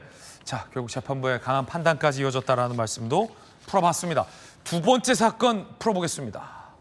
두 번째 강력 사건의 단서 함께 보시죠. 뭘까요? 이게 지금 뭐가 넘어진 거예요? 사다리차 같습니다. 사다리차 같은데 어떤 사건일지 영상이 지금 입수됐거든요. 함께 보시죠. 놀이터. 어제 오전 경기 성남시 아파트 단지에 있는 어린이 놀이터예요. 이른 시간이라 아무도 없는데 갑자기 철제 구조물이 미끄럼틀 쪽으로 쓰러지며 주변 상가까지 덮칩니다. 자, 10톤짜리 사다리차가 이렇게 무게중심을 잃고 쓰러진 탓입니다. 아무도 다치지 않아서 다행인데 정말 천만다행인데 놀이터에 이렇게 갑자기요 사다리가 이렇게 덮쳤는데 미끄럼틀에 악이라도 있었어 봐요. 정말 이거 부모의 한 마음으로 보면 아찔한 상황입니다. 경기 성남시 분당구 10톤 이삿짐 사다리차가 균형 잃고 쓰러진 거예요. 놀이터를 관통하며 미끄럼틀 파손, 주차 차량 한 대와 건물 지붕 일부 파손. 다행히 천만다행히 인명 피해는 없었다고 합니다. 아니 사다리차 이거 안심하고 이사하는 건데 이렇게 막 쓰러지기 있기에요? 그러니까 저거는 이제 고소 조작대 조정 면허가 별도 있어야 되거든요. 아, 그래요? 예, 그러니까 흔히 말하는 대형 면허도 있어야 되지만요. 안전교육도 받아야 됩니다. 그러니까 전문적인 자격증이 있는 상태에서 해야 되는데 보통 5톤 이상은 저렇게 해야 되는데 문제는 환경이 좋지 않습니다. 왜냐하면 네 다리가 이제 지탱해 줘야 되는데 네. 공간 자체가 그렇게 돼 있지 않습니다. 보통에. 그러니까 안전교육이 제대로 돼야 되고 여기서 한번 제가 의문 제기하는 건 이런 겁니다. 운전할 때 음주운전이 처벌받죠. 저작업할 때 음주했으면 처벌받습니까? 사다리 필 때요? 예. 처벌해야 되는 거 아닙니까? 그러니까 사실은 여러 가지 면에서 사실 그리고 또 이제 현장에서는 이런 일이 많다고 합니다. 자격이 없는 사람이 사다리를 피는 경우가 많다고 합니다. 저거는 너무 길어서 잘 펴야 되는데. 그렇죠. 왜냐하면 지금 보통 이게 11층 이상에 19층까지 올라가는데 한 전 13, 14층 된 것 같습니다. 까딱하면은 사실 엎어지거든요. 저기에 이제 아이들 있으면 큰일 나는 뻔했죠, 지금. 재해거든요. 그러니까 안전교육과 여러 가지 상황에 대한 점검이 필요한데 문제는 저 점검이 잘 안 된다는 겁니다. 네. 왜냐하면 일일이 저길 가서 점검할 수 없으니 저건 개인 사업자거든요. 예. 그러니까 몇 가지 여러 가지 환경적인 안 좋은 게 있습니다. 아 지금 보면 안 폈네요. 그러니까 예. 이 사다리차에 왼쪽을 안 폈어요. 왼쪽 발 있잖아요, 발. 그러니까 오른쪽은 폈는데 왼쪽 균형이 안 맞죠. 균형 안 맞지? 저 왼쪽을 펴야죠. 그리고 저것을 확인을 해야 되는데 보통 다른 쪽은 차량이 주차돼 있거나 그러기 때문에 못 피는 경우도 종종 있어요. 그러니까 그렇게 하면 작업하면 안 되는데 문제는 이제 이사는 해야 되고 빨리 나가야 되고 여러 가지 상황에서 저런 문제가 있는 것 같습니다. 현실적인 문제죠. 저 냉장고 싣고 내려오다 엎어졌으면 더 큰일 날 뻔했어요. 그리고 사람이 다칠 수도 사람이 있고 다쳤으면 아찔할 죽을 뻔했죠. 수도 있고 예. 저 부분인데 저 부분을 현장에서 확인하기가 참 어렵습니다. 그 부분 때문에 이제 사실 지속적으로 사실 얼마 전에도 경의선에서 엎어져 갖고 차량이 그 정지된 그 사건이 있으셨잖아요. 아, 저희 동네였어요. 그렇죠. 그건 사실 엄청난 피해인데도 예. 저 작은 어떤 그 안전관리 미흡이 저런 엄청난 사건을 발생시키는 거죠. 인근 주민들의 이야기 들어보시죠. 그때 당시 이제 풍소리가 굉장히 크게 들려서 밖으로 나와 봤더니 뒤쪽에 이제 사다리차가 넘어져서 저희 가게까지 덮친 그런 상황이었어요. 저희 가게 지붕이 많이 손상이 돼서 아마 피해가 많이 있을 것 같다는 생각이 드네요. 강력사건 함께 풀어보고 있습니다. 세 번째 강력사건 풀어보시죠. 단서부터 확인해 보시죠. 상한판에 단서가 나와 있습니다. 일본 찾아가 살해? 강력사건이잖아요. 어떤 사건인지 함께 보시죠. 일본 도쿄에서 한국인 여성이 흉기로 피습돼서 사망한 채 발견이 돼서 난리가 났었습니다. 어제 40대 도쿄에 거주하고 있는 한국인 여성이 숨진 채 발견된 겁니다. 일본 영주권을 갖고 있는 한국인 여성이에요. 어제 도쿄 한 주택가 여성이 피투성이가 돼서 쓰러져 있다는 신고가 접수됐고요. 일본 경찰이 출동해 보니 목 부근 자상 의심된 상처가 발견됐습니다. 흉기로 공격했다라는 뜻이죠. 병원으로 이송했지만 사망했고요.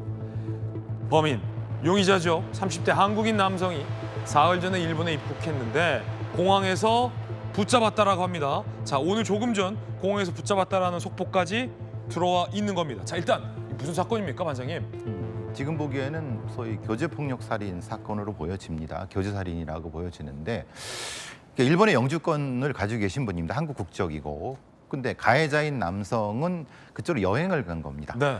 한 3일 정도 여행을 하고 범행을 한 후에 바로 귀국하는 것을 일본 경찰이 검거한 거죠. 상당히 고의성이 있는 것 같고요. 그리고 범행의 그 수법이라든가 위치를 보면 목이라든가 얼굴 공격하면 대부분 이것은 감정이 실려 있는 공격입니다. 아, 그래요? 예.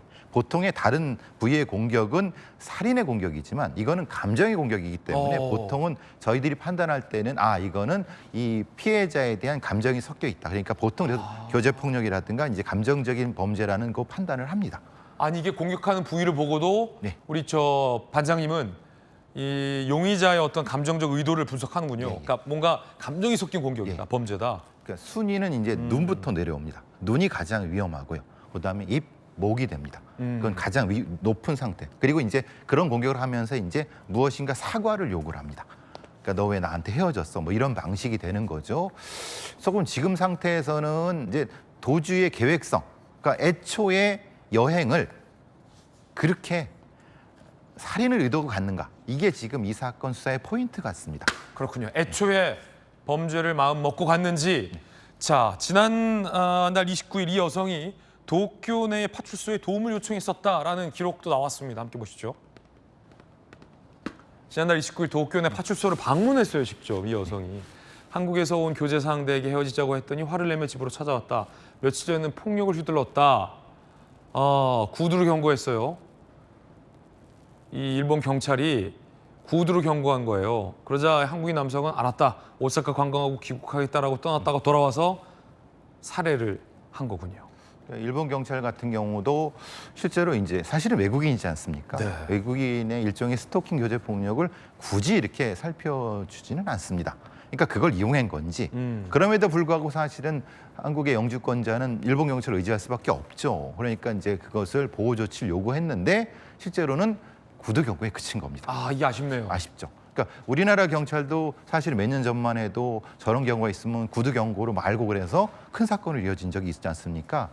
그러니까 외국인인 경우는 사실은 뭐 더 말해 뭐겠습니까? 일본 경찰이. 그래서 아쉽지만은 일본 경찰의 입장에서는 그런 부분인 것 같은데 그래서 이런 얘기를 한 거죠. 범인은 그래 인정. 내가 오사카로 해서 한국 가겠다라고 하는 걸 믿고. 근데 이런 경우는 말만 믿으면 안 되거든요. 추적을 했어야 되는데 좀 안타깝습니다. 네. 강력방 배상훈 반장이었습니다. 감사합니다. 다음 소식입니다. 앉아서 세계 여행 떠나겠습니다. 앉아서 세계 속으로 시작합니다. 첫 번째 여행지는요. 스페인으로 가보겠습니다. 건축가 가우디의 걸작으로 불리는 스페인의 성당 사그라다 파밀리아의 외벽에 검은 페인트가 뿌려졌습니다. 무슨 사연일까? 현지 보도에 따르면 이 두 사람 스페인 환경단체 소속의 활동가들이라고 합니다. 올여름 발생한 스페인 산불의 원인을 기후변화로 보고 이에 대한 정부 조치가 불충분했다고 주장하며 항의성 시위를 한 겁니다. 두 사람은 결국 경찰에 체포됐고 단체가 촬영한 영상이 SNS에 공개돼 논란인데요. 자신들의 활동을 에코 반달리즘이라 주장하고 있는 두 사람. 2022년 파리 루브르 박물관의 대표작 모나리자에 케이크가 던져지고 영국 런던 내셔널 갤러리에 반 고흐 해바라기엔 토마토 수프가 날아든 이 사건들이 모두 에코 반달리즘에서 비롯된 시위였습니다. 지구를 지키자라는 메시지를 전하기 위해 충격적 범행을 연출한 건데 몰상식적입니다.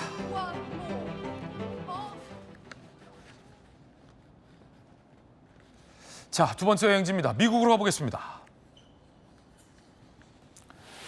펜실베니아의 한 놀이공원. 사람들이 어딘가를 보면서 소리를 지르고 있는데 무슨 일일까요? 모노레일 위를요. 남자아이가 아슬아슬 걷고 있습니다. 아래에 있는 사람들은 아이를 보고 멈추라고 외치고 있었던 겁니다. 해당 모노레일은 운영이 준행 중단돼 출입이 통제된 상황이었는데 모노레일 탑승장에 몰래 숨어놀던 아이가 선로 위를 걷게 된 겁니다. 놀이공원 측에 따르면 손님 중 한 남성이 안전하게 아이가 내려오도록 도와서 다친 곳 없이 무사히 가족과 재회했다.